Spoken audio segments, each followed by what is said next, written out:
Just to set the scene a little bit, it is 8 p.m. and you've already had dinner. You're not even hungry until that smell hits you. Where is it coming from? In front of the O'Reillys? Since when?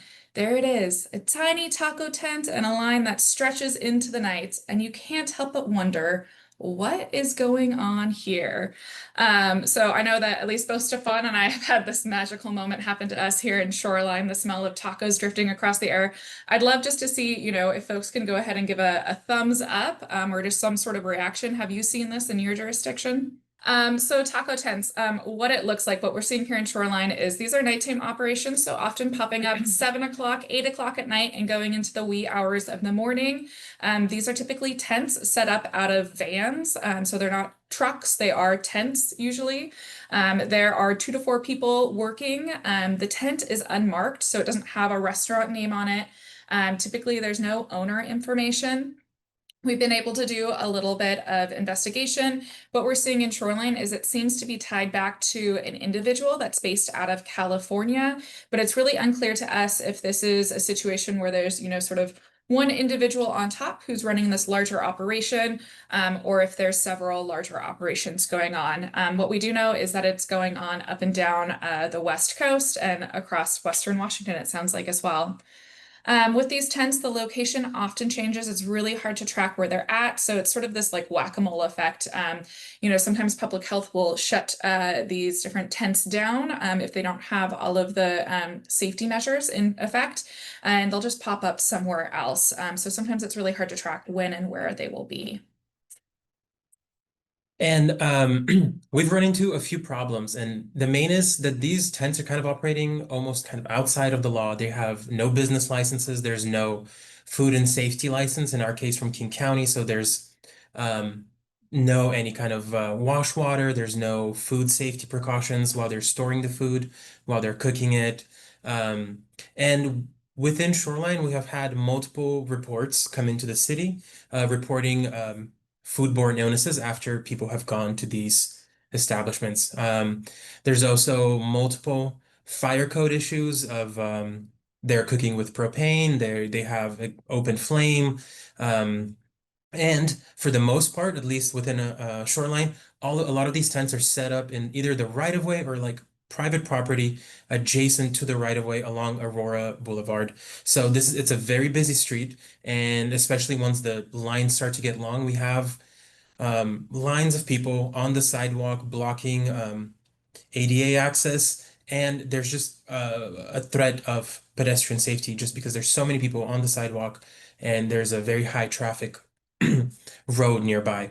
Um, Additionally, for the most part, the employees that are working these are Spanish speaking, so we have had there's a bit of a language barrier to explain and to just kind of communicate, hey, here's the issues that we're having and this is what we need you to fix. And as Christie and I are in the surface water department with the city, we really have tried to stay out of kind of the other sides of this, like the fire code issues, the licensing, the food and safety aspect of it. And we really want to focus on working with these businesses on what we identify as our surface water issue, which is the IDDEs they have been creating. So, um, and that is their disposal of grease, fats, oils, just food waste at the end of their day, which is sometime, most often, kind of after midnight. And their disposal location has, for the most part, been the catch basin closest to their taco stand. Um, Again, so. As with all other surface water utilities, I'm sure our approach here is kind of pollution prevention, education, and cleanup. And we do that through our two main programs of source control slash PPA and IDDE. Um, IDDE wise, so we have 3 locations in Shoreline that have most popped up with these tents on. So all of them on Aurora. It is 155th, 185th, and 205th. And during visits to 2 of those locations, we would keep discovering that the catch basins are filled with grease. And you can see the photos, you know, you see that and you're pretty sure, like, well, this is not naturally occurring grease.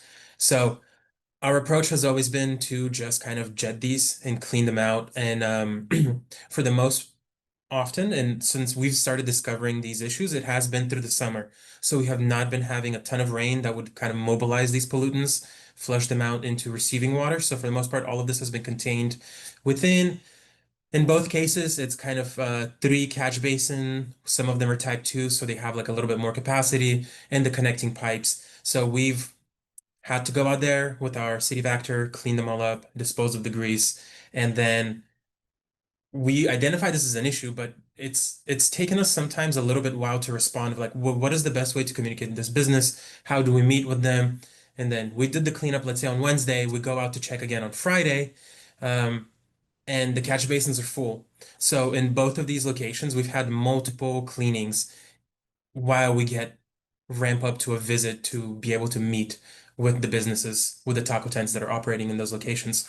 A few other solutions we tried with the IDDE is putting in catch basin filters that we fill up with absorbent pads, and really all of that did is that it kind of just filtered everything before it overflows and then it spills back into the catch basin and we again have to vector it. Eventually we did start to just change the catch basin lids. So we would have grates on there and we'll just change those out for solid lids. We didn't think that was there was a flooding risk on account of it being summer and not too much water. And that kind of abated some of the pollutants getting in there. And lastly to mention here, because these businesses don't have licenses, we don't have any ownership information, we don't know who operates them. Cost recovery has really been a challenge of just recouping the costs for either having a contractor come and clean it up or for our own cleanup efforts. So as Stefan alluded to, with source control, we really wanted to get out to these operations. We really wanted to talk to the folks that were running the tents. So first we looked to use our PPA site visits to do this. And a lesson that we learned through that with working with Andy is that a PPA site visit would not work at these sites. So they're certainly small quantity generators, but they're not actually businesses. And so without that business license, we weren't able to do a PPA site visit there. However, we still felt that, even though they are not a business, right, this still falls under the realm of source control. We're really fortunate both with our PPA contract. So we work with BEA Environmental for our PPA contract, and we're able to contract with them outside of the PPA program to do outreach with these different businesses. So we went to two of the different sites. They were able to provide in-language outreach in Spanish, which was very helpful. During those visits, they explained both the environmental issues that they were causing and also the legal issues and the possible ramifications, what it would cost for them to clean it up.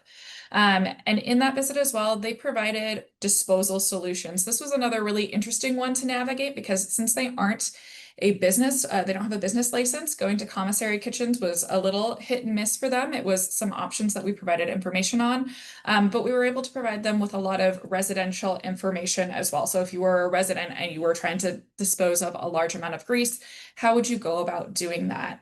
And so because we don't know exactly where the operations are going, we don't know where these folks live, if they're in King County or if they're in another nearby county. The disposal solutions that we provided were for King, Snohomish, and Pierce County, and then both the residential and also some hazardous waste drop-off sites and any commissary kitchen options that might be able to work for them. The good news about these visits is that immediately after these visits, we saw an end to the IDDEs on site. So no more illegal dumping of those fats, oils, and greases and that food waste. I think as part of the nature of these sites, we don't exactly know what they chose to do then with their waste. So did they go to another catch basin? We haven't seen anything in the area to suggest that they're dumping the grease elsewhere nearby. But we don't know for sure what they did, what they chose to do. We just know that it has not been happening on site since that visit. So we're considering that one of the better tools that we found so far for working with these operations. All right. And then just some of the other things of what else can you do right now if you're facing this and what else are we doing? So we're calling and reporting these to public health. So as Stefan mentioned earlier, we've been getting a lot of calls ever since these sites opened up of people that are becoming ill. So when we do see them, public health has asked, just call and report when you see a taco tent pop up. I think, for public health, the more calls that they get, it's going to really help with prioritizing working with these operations. And then if you know somebody or hear a report of somebody who's become ill from a taco tent, that can be reported to the Washington State Foodborne Illness Notification System. So that's a fun one to Google. You can screenshot it if you want, if you're not familiar with it, but that's a really great resource as well. And we've continued to work with kind of a joint enforcement team within the city. So we had a meeting with um, Shoreline Police, Fire, King County Public Health was attendance, and then um, city departments that had a vested interest in stopping this. So the city manager's office, code enforcement, and surface water. So for fire, the local fire department doesn't technically have an enforcement arm, so all of their enforcement locally comes through the city's code enforcement team. During this joint meeting, for the most part, we kind of discussed different approaches that people would be comfortable with taking, and how we can best address these tents that keep popping up. And this is also expands past just the surface water issues. This would also kind of go towards exploring strategies to bring them into compliance with their licensing, their public health aspect of it as well. And I wouldn't say we ended up on having like a firm solution that, hey, here's the concrete next steps we're going to take. It's a complicated issues that nobody really has a ready-made solution at this point, and it seems that just due to the fact that they're so mobile, such mobile businesses, and the way they're operating of one night I'm here, one night I'm there, I might have different staff. I'm managed from outside the state as well, potentially. It's really hard to have focused outreach and education towards a team on their side that will help stay in compliance. One option we did discuss internally is potentially having some kind of city-sponsored commissary kitchen where businesses such as this one can operate from and safely prepare their food, store their food, dispose of their waste. Um, Again, this was a very tentative solution.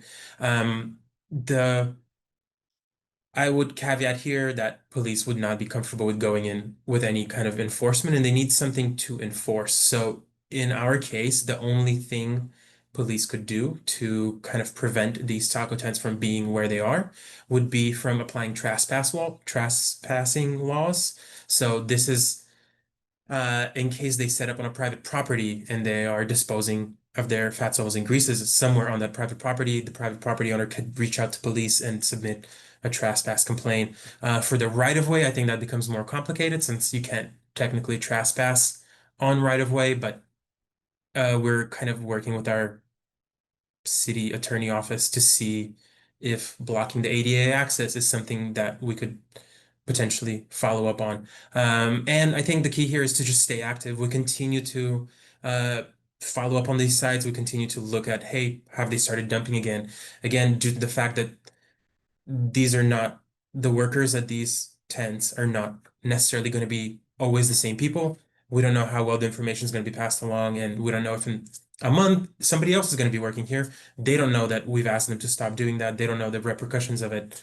So we just want to make sure that we stay active and we kind of continue to have a communication channel with them if something needs to happen.